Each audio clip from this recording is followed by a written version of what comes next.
Hello, everyone. Can you hear me okay at the back? Yes. Great.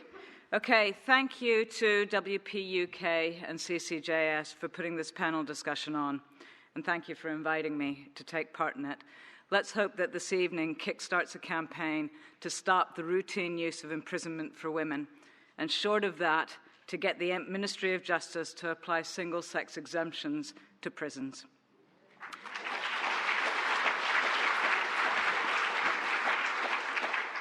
To paraphrase one of the founding members of Women in Prison, a great friend and a mentor of mine, Professor Pat Carlin, in societies structured by profound material, cultural, and sex-based inequalities, justice is an ideal that cannot be realized in practice. I know this firsthand. As a young woman, I was raped by two men, and I endured 2 rape trials in the 1970s in Texas. I've spent more than 2 decades researching prostitution, child sexual exploitation, and youth justice. Women have unequal access to the law and unequal protection by the law. To paraphrase that great woman, Angela Y. Davis, our quest for justice remains a constant struggle. Here we are in 2021, and we face a Herculean fight to achieve justice for women. We have already heard from the panel about the plight of many women in conflict with the law, and we've had a glimpse at what life is like when being accommodated in the same prison as men who are also transgender. Some of the language used may have been a bit florid, some of it a bit funny, but these women were speaking their truths. Before discussing prison placement policy, however, let me first establish 2 primary claims. First, prisons are, in general, a colossal failure in relation to dealing with crime. There is no relationship.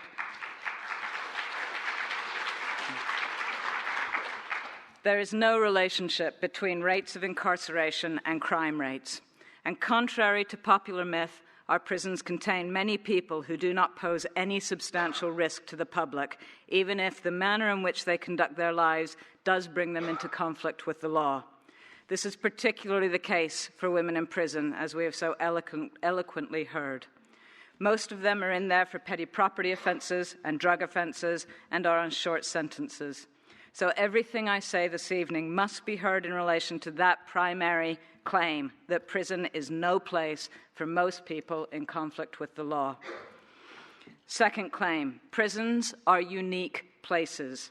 It sounds obvious, but prisons are designed around one simple process: to deprive people of their liberty. That's it. Being so, those who are in there have no control over who they associate with. They cannot leave a room because someone in that room makes them feel uncomfortable. They cannot choose who they have showers with. I know that sounds simple, but most of us, particularly those of us who are women in this room, will know that we are expert at navigating the world around us to avoid male violence. In the ordinary conduct of our lives, most of us can take measures to protect ourselves from that which we see as threatening, and we can choose to take various measures to minimize the risks that we may face from violence. Women in prison are not afforded these possibilities. Currently, the Ministry of Justice places transgender males with a GRC, regardless of any surgical intervention, in the female prison estate. In the recent judicial review, the Ministry of Justice claimed that they do not keep records of these individuals because to do so would be a contravention of the Equality Act 2010. They also stated that it was in single figures. Now, that means that there could be up to 20 males with a GRC in the female estate overall.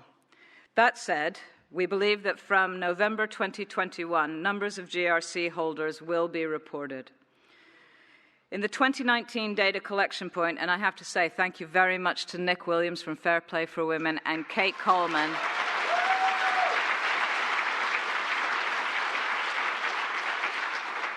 from Keep Prisons Single Sex, because they are the ones who have done the graft to find out these things. In 2019, please, I'm going to slow down here just for a second because you have to take these stats in. in the 2019 data collection point showed that there were 129 transgender males with no GRC in the male estate. 57% of these had at least one conviction for sexual offences. Now, we compare that to the general population of men in prison, and that's 18%.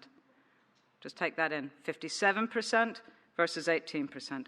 So at least where prisons are concerned, there is evidence to suggest that male prisoners who are also transgender do pose a risk of sexual violence to women in prison. There are 11 males with no GRC in the female estate. The Ministry of Justice declined to give a breakdown by conviction due to data protection considerations. And announced today, the Ministry of Justice claimed that transgendered males who should be accommodated in a special wing in Downview are now being progressed to other prisons. The judicial review gave us an insight into how our trans policy came to be. We know it was not based on research or evidence. We know that. I know that, anyway, because there have been no rigorous, systematic research projects that have analyzed the policy from the point of view of the prisons as an organization, from the prison staff, from the women in prison, or from the governors. None. It doesn't exist. So there is no research that poses simple questions like, do the panel who decide to transfer transgender prisoners take into account the women's thoughts or feelings? We don't know. We know nothing. There's been no research.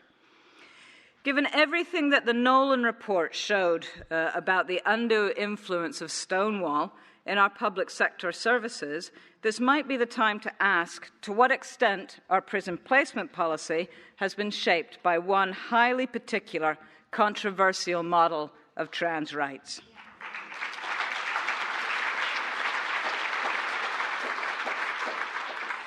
There is another body of research, though, that would have told us anyway that this was a problem, and it's interesting to reflect on why this research was not used to formulate policy. The evidence base is about 50 years old, give or take, so reasonably sound, I would say. Women in conflict with the law tend to come from backgrounds that have already been shattered by the aggregate effects of male violence, childhood abuse, local authority care, poverty, class, and race exclusions. Women in prison are often sentenced not for the crimes they commit, but according to the court's assessment of them as mothers, wives, sisters, and daughters. And they are sent to prison often because the sentencers think that the prison might achieve something for these women, qua women, making them better mothers, better daughters. About 50% of women in prison, as we've heard, have already experienced one or more form of male violence. As of today, our criminal justice system completely fails women as victims, completely. Femicide statistics show no sign of reducing. Policing responses to domestic violence are in a mess. Sexual violence is virtually decriminalized with an attrition rate, that's the number of cases that don't make their way through, of 98.8%. Think about that. And for those cases that do progress, it can take years before it comes to court. In more complex cases, like women and girls who are being sexually exploited, there may never be justice. And indeed, it may be them who end up criminalized and in prison. Of course, there's a strange paradoxical effect of placing women in prison. Occasionally, they get some measure of respite from the male violence that punctuates their lives. I would say this is a solid evidentiary base on which to argue that men who are transgender should not be in a woman's prison. And I think it's a solid base for us to argue and demand of our government that they apply the single-sex exemptions of the Equality Act 2010 to prison placement policy.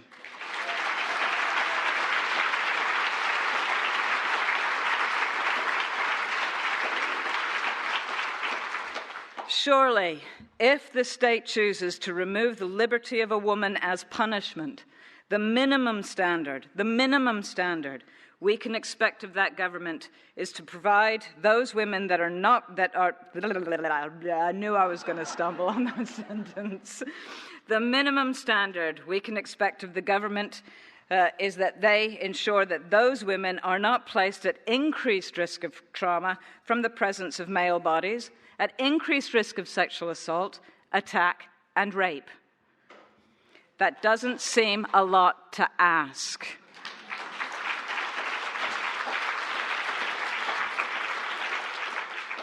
It seems hardly credible that everything I have just said is likely to be seen as transphobic and justification for harassment. We are truly engaged in a Herculean fight because one part of that fight is to be able to research, to write, to talk about these issues. In a blog posted yesterday by Sally Hines, Professor of Sociology and Gender Identities at Sheffield University, she wrote this: "The unwillingness of gender-critical feminists to explore the fluidity of the categories of sex and gender fixes gender to a simplistic model of biological sex that refuses to recognize trans women as women." Wait for me. This view then enables them to position trans women as potential male sexual predators. Wait.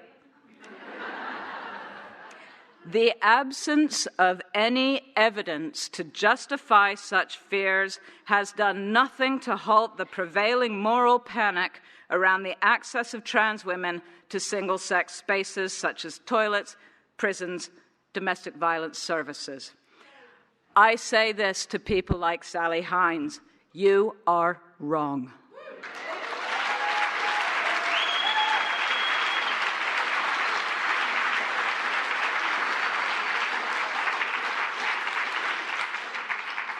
In the real world, the empirical evidence about male violence is robust, clear, and compelling.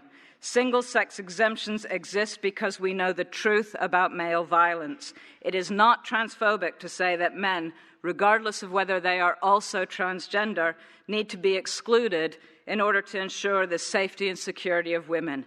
This is merely prioritizing women's needs and their rights.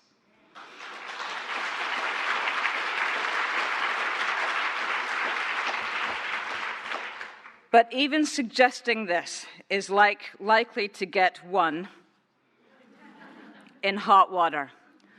I know this too firsthand.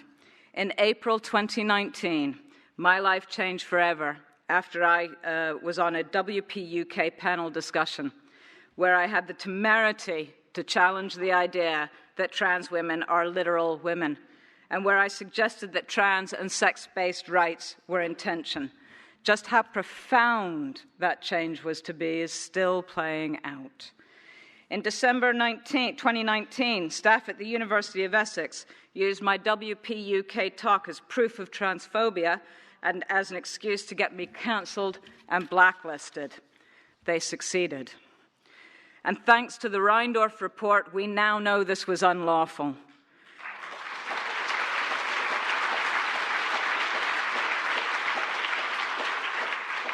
Thanks to the media, we also know that the violent poster never investigated. The departmental vote about my presumed politics, the apology, the letter-writing campaigns denouncing Reindorf, and then the apology for the apology. We know all of that. My treatment by Essex was shocking. I still fail to understand why a criminologist asking questions about government prison policy warranted those unlawful actions.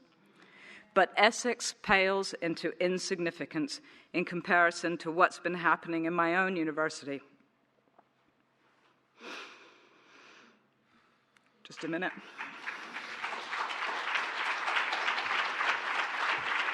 I have been likened to the racist uncle at the Christmas dinner table. I have been told that my opinions on academic freedom and trans creates a toxic environment. I have been told there is no freedom of speech without freedom from consequence. But I feel very strongly that as academics we must ask questions and that male prisoners should not be accommodated alongside female prisoners. I feel so strongly about those things that despite the ongoing harassment, And following the Forstater ruling, I think Maya's in the audience.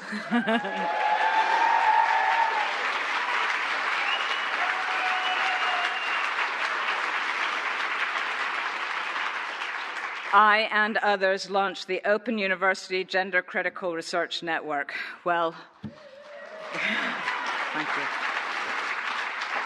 The harassment campaign went into overdrive after that, I can tell you one thing.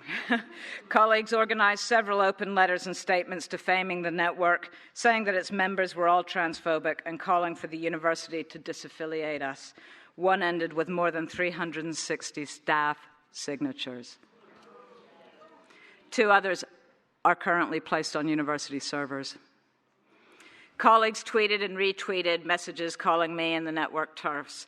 This was not protest or debate. This was harassment, as anyone who knows the legal definition will know. Within a few days, everywhere across the university, there were calls from staff, not students, for the university to distance themselves from us and our work. To date, despite my pleading, the university has not done anything about these, even though they know that I have these things gave me PTSD. Now, you can read more about it on the Crowd Justice Funding page. Please do give. There's a flyer on the seat. If you look at the QR code, it'll take you right to the place. I worked out that if everyone in this room gave £15 tonight, I'd hit my stretch target and be able to afford the best legal defense in the country.